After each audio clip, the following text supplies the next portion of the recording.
So I just want to share a few words. Got my stress ball with me, and if I feel it's worth releasing, I'll release it. I was arrested last month,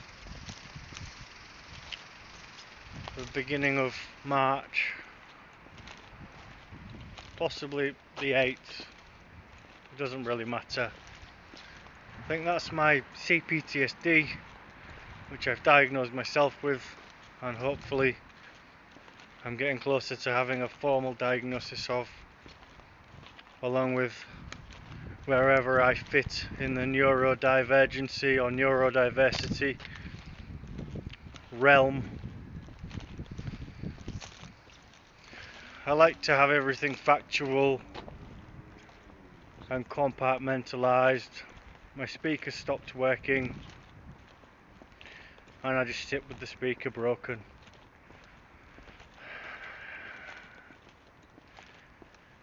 Someone who doesn't have so much trauma will probably just put it in the bin and buy a new one, but I'll just sit with the broken speaker.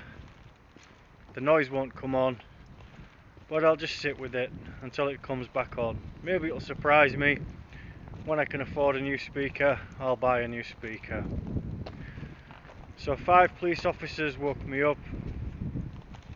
When I was in the police station, I asked the police officer, I think his name was Guy Scott, to write all the names of the officers down who were at my property, my flat on Wilton Street in Hull, which he did. The piece of paper is at home. And I believe the police thought they would be visiting some sort of drug addict, crazy person who's very dangerous, but they found me in my home, which is essentially my own church. I don't have many possessions, but I care about the things I do have, and I believe you feel when you're in someone's home the type of person they are. So I spent 20 hours in police custody, and I had a 15 stack, pardon my French, in my cell. I had 15 cups. One of them was from a porridge. Those were from my teas, my hot chocolates and my waters. And I had 2 meals, which were very bland and gloopy. They were all day breakfasts. And then I had my mobile phone confiscated, and I was at Miranda House for possibly 12 hours on a 136. So it was approximately 36 hours of my freedom taken for harassment. I think it was from my mother, who had reported me for putting pressure on them and sort of sending what they would consider abusive messages, posting items, and I was using my mind to put as much pressure on them as I possibly could to change things. And it changed things. So I was referred to home-based treatment, who have helped me. It's been a lot of pressure and a lot of stress. I've been referred to HADS, which is the Humber Autistic. There's 2 A's, so it's the Humber Autistic Diagnostic Service, but I don't know what the full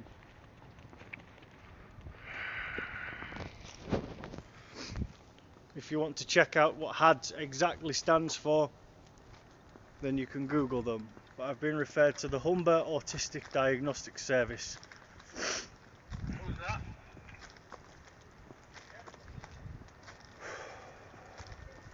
I've also been referred to Cypher.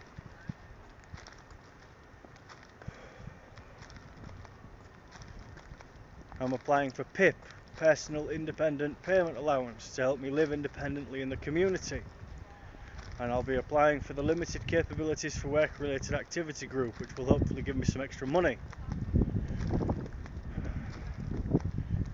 I'll possibly try to get support for my testicle, have it treated or removed. Also my eye.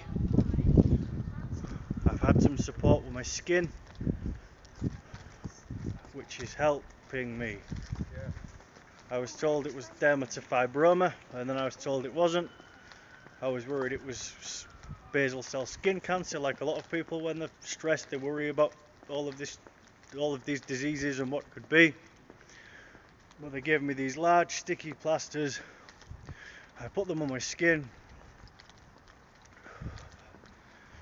and the healing's happening internally. There's still some marks on my skin which I've had since being in India, but it's improving. I hate living at my home address at the moment because two of my neighbours, they're just so noisy, and it just triggers me. It makes me feel small and scared and triggered and alone, and then I stand up inside myself and do some banging and smashing and create some chaos and some shouting, and I take my power back, and it's a very continuous process of battling with the opposing force until I get to the Ten of Pentacles. I'm not a tarot expert, but I believe the Ten of Pentacles is you're in freedom, you're in bliss.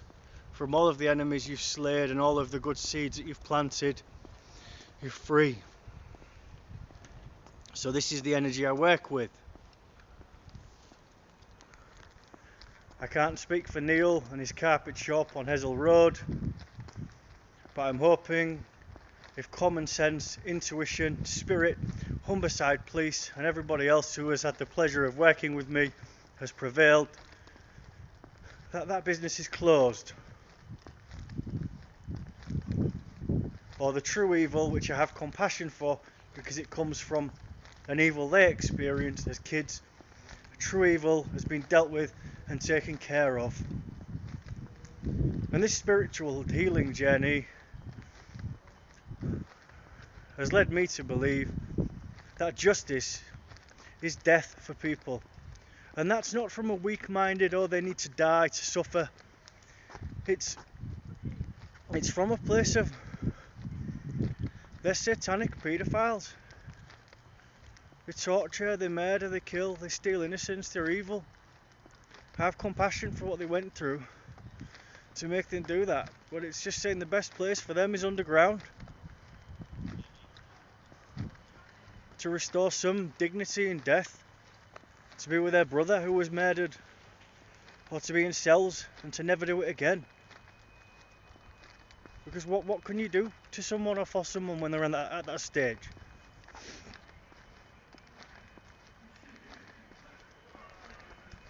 To even escalate to violence with those people, which I don't practice violence, I'm not a violent person, but I wouldn't even want to put my fist on their face. I wouldn't even want to connect my energy with their energy.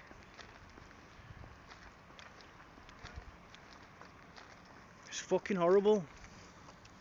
So I've done some more shouting in my street tonight, in my garden, just to protect my energy. People probably think I'm a cunt, but this is where the journey's taken me. I'm sometimes a bit bolshy with people because they don't get the message. Stop fucking shouting and banging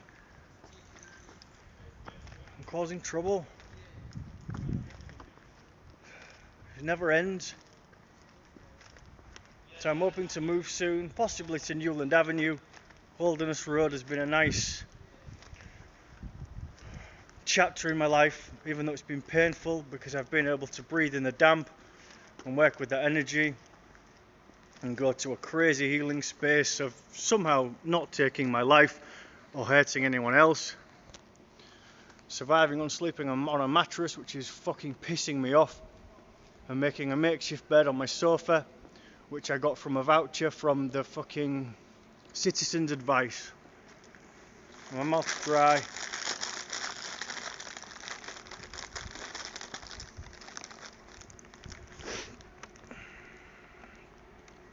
This is my prison coat. Well, not a prison coat. I wore this the day they took me into cells.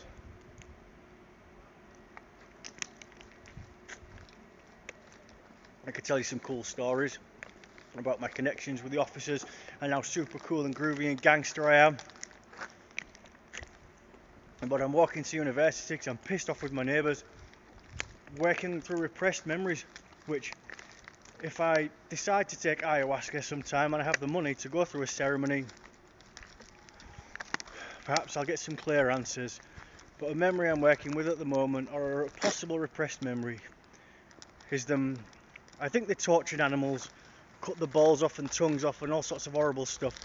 But I think they would make cats scratch my tongue, like tortured cats. My mum would sometimes say to me, "Cat got your tongue?" And healing and spirituality is having balance and holding space for that evil woman who went through hell and torture and had no support with her son, who was mixed race and special needs.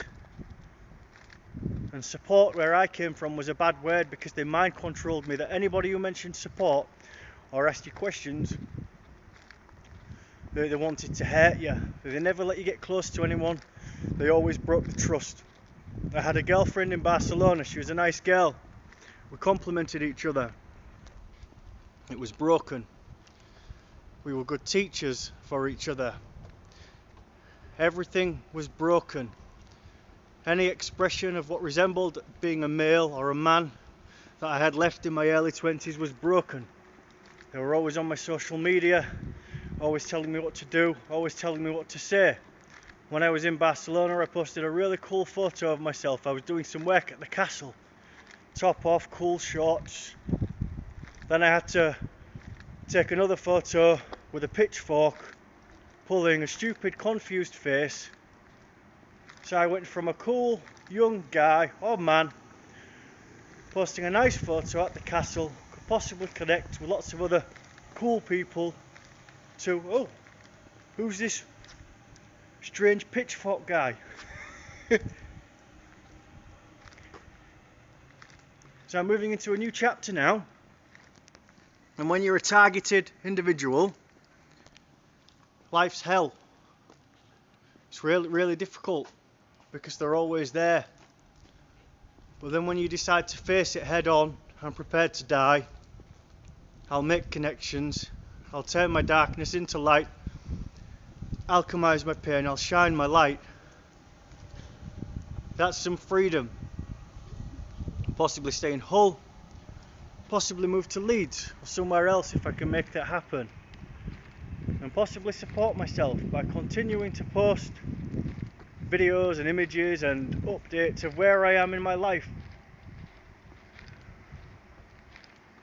I've had support from the trauma centre in Hull, excellent support.